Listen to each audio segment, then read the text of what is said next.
Hello,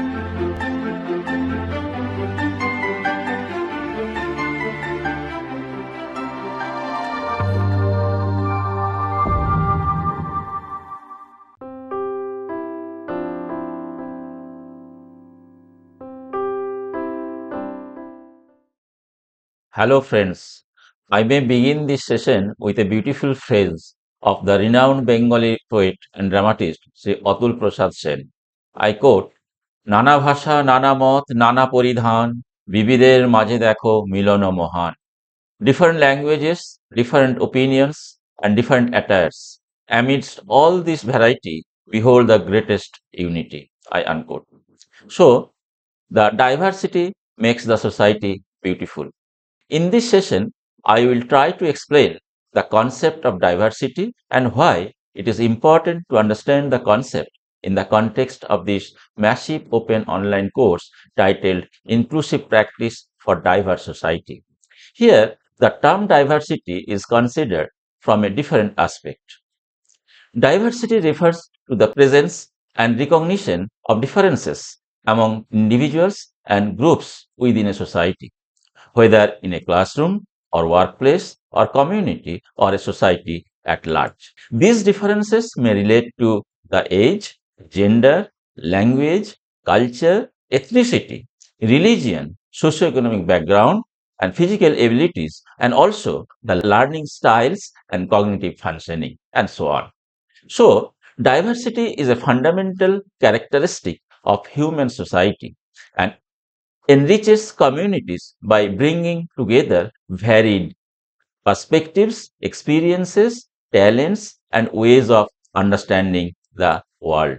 At its core, diversity is not simply about accepting differences, but recognizing that variation itself is natural and is also essential to the health of the society. It is biological or social or organizational. So we can say diversity in this broader sense is not a problem, but to be carefully managed, that this is a fact of human existence and a resource to be leveraged to manage this aspect of diversity. Here, we should admit that all the persons may not be the same in terms of their physique, in terms of their way of talking, in terms of their thinking, and so on and so forth. Some persons are born with the brains that think, learn, process information differently than others, since each person possesses unique characteristics. So far, I have discussed the diversity can be classified as visible and invisible diversity. The human diversity can be compared with an iceberg.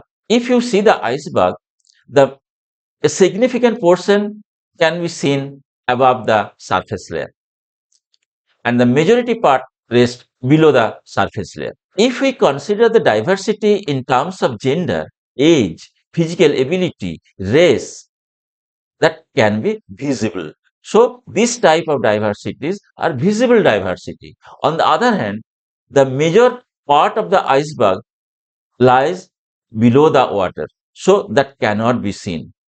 That is the major part, that the invisible character dictates how a person navigate the world. What are these invisible character or invisible diversity? We can say these may be neurodiversity, cognitive styles, and lived experiences.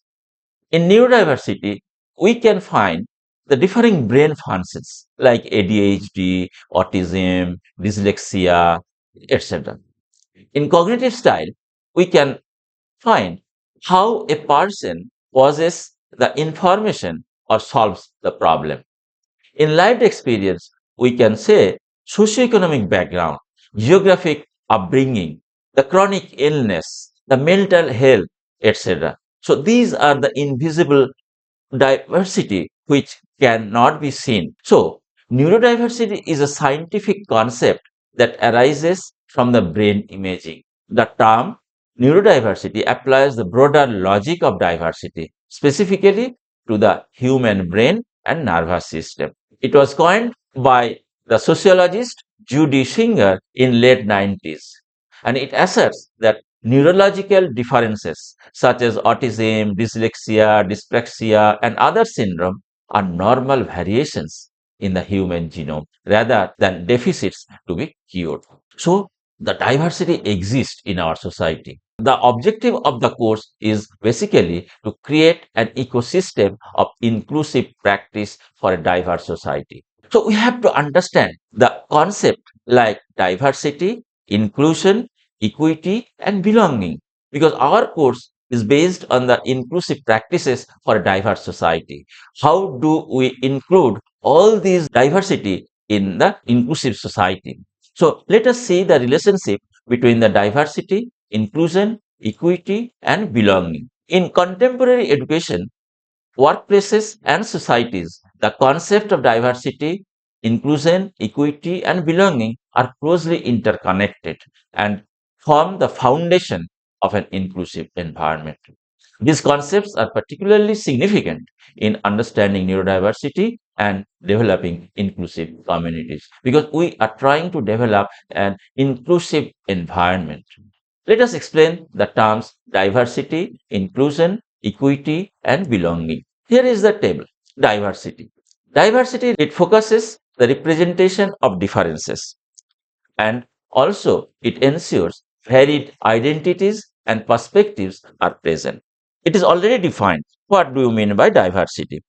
So, diversity refers to the presence of differences among individuals and groups within a society, organization, or learning environment. We can say diversity acknowledges that every individual possesses unique characteristics, experiences, and identities that enrich collective learning and social interaction. In the context of neurodiversity, diversity recognizes neurological differences such as autism, dyslexia, dyspraxia, and other cognitive variations as natural forms of human diversity rather than the deficit. Next comes inclusion. Inclusion focuses on the participation and engagement. It ensures everyone can contribute meaningfully. So, inclusion is the process of creating environments in which individuals are welcomed, respected, supported, and enabled to participate meaningfully. While diversity focuses on the presence of differences, inclusion focuses on ensuring that those differences are valued and accommodated. So, an inclusive environment removes barriers to participation and promotes equal opportunities for learning, engagement, and contribution. In educational settings, we can say inclusion may involve flexible teaching methods, accessible learning materials, and supportive policies and accommodate diverse learner needs. Here, policy is very, very important for this purpose. Then comes equity. Equity focuses on fairness and access, and it also tries to remove the barriers and provide appropriate support.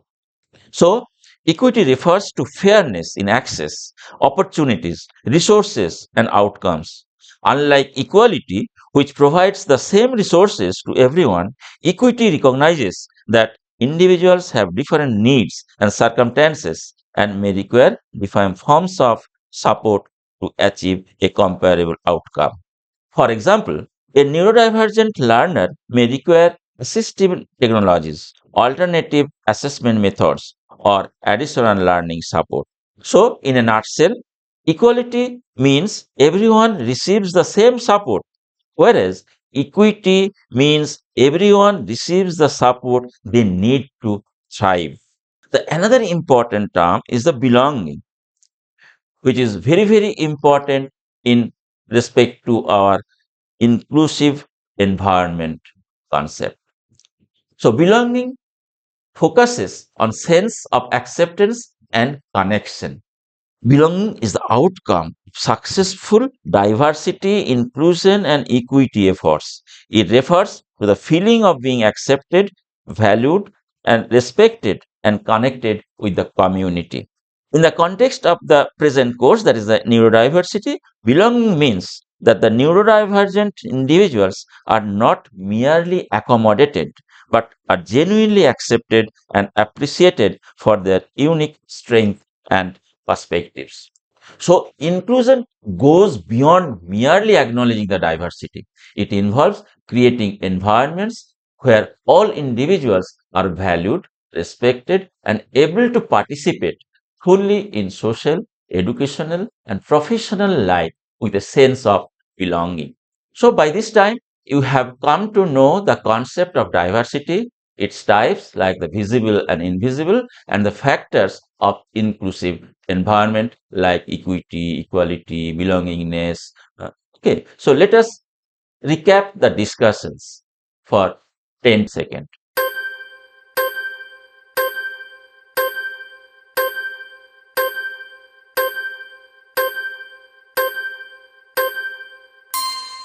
So you have recapitulated what I have discussed till now.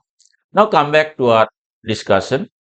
We started with the concept of diversity. Now we are going to discuss about the pillars. We have 7 pillars of diversity which provides a practical framework for creating inclusive and equitable environment in education, workplace and society. Because our ultimate objective is to create an inclusive environment where all types of persons can be included for their success. So this is our ultimate objective. So these pillars move beyond simply recognize the differences, but focus on ensuring a meaningful participation for all individuals, including neurodivergent individuals. Let us see the 7 pillars of the diversity. If we go one by one, the access, attitude, choice, partnership, communication, policy, and opportunities. So what does it mean by access? How to get there and get in. So, access refers to removing physical, technological, social, and institutional barriers that prevent people from participating fully. So, we are trying to give them access.